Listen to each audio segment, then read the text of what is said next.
classic PIMCO ESG portfolio will have basically no fossil fuel exposure.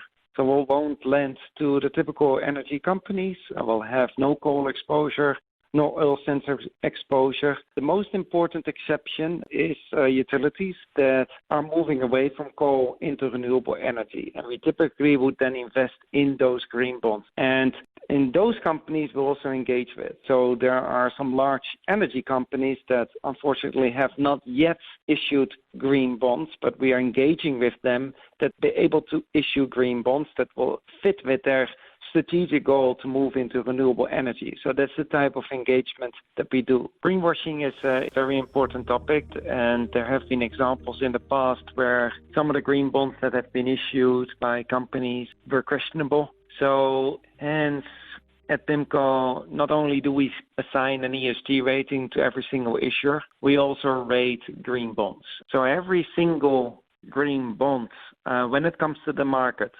in our new issue write-up that goes to all the PMs, is accompanied by the green bond scoring framework. We want to make sure that green bonds they adhere to certain standards. So first of all, when we're assessing green bonds, we assess the so-called strategic fit.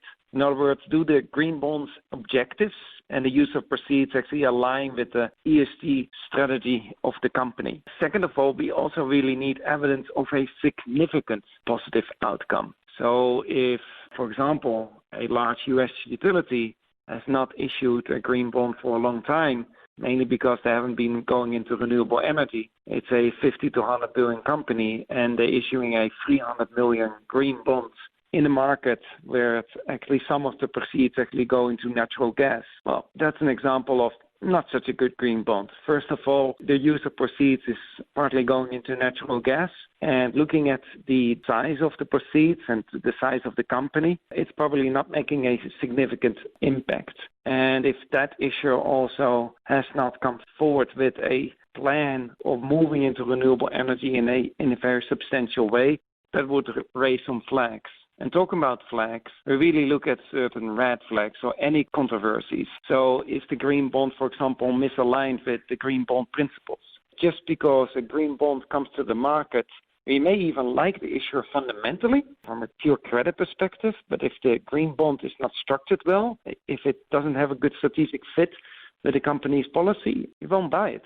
There will be enough other green bonds for us to buy.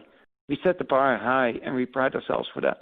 We invite you to download your own copy of our ESG investing report on pimco.com/ESG for more detail and to read some of our engagement stories from the past year.